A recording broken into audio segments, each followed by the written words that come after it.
Today marks 5 years since the January 6th riot at the U.S. Capitol following the 2020 election. This afternoon, a march was held in Washington, D.C. as they walked the same path to the U.S. Capitol. Just hours ago, Democrats on the Hill held a hearing where former Georgia Lieutenant Governor Geoff Duncan testified. That's right, and Zach Merchant joining us at the desk now. Zach, you watched this testimony. What's coming out of it? Well, we should kind of ground ourselves here because Geoff Duncan, he is a Democrat now. Right. He is running for governor. But back in 2021, it was very different. At the time of the Capitol attack, Geoff Duncan was Georgia's Republican lieutenant governor. His split with the party started in large part following the 2020 election when he rejected calls, including from President Trump, to open the door to efforts to overturn Georgia's presidential election in which Joe Biden was declared the winner by a very narrow margin. In his testimony today, Duncan said that decision had consequences.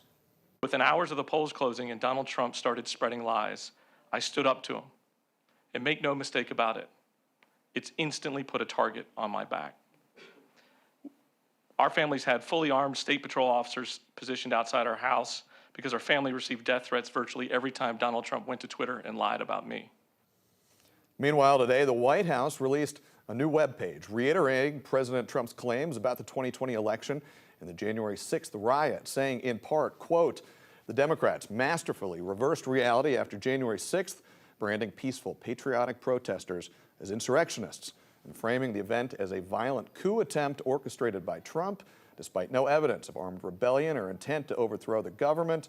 In truth, it was the Democrats who staged the real insurrection by certifying a fraud-ridden election, ignoring widespread irregularities, and weaponizing federal agencies to hunt down dissenters.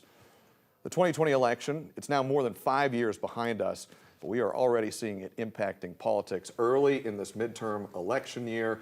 We can expect that to continue in what is going to be a very rambunctious election year. No, it's really interesting, too, because you think back to 2020, there were a lot of Republicans and Democrats coming together saying that this is just not okay. Now we see the White House post. So a difference now 5 years later. Also important to note, Geoff Duncan, he is running for governor of our state coming up at 5:30. He actually said something about one of his rivals there, so we will be hearing from him on that as well. All right, Zach, we'll see you then. Thanks a lot.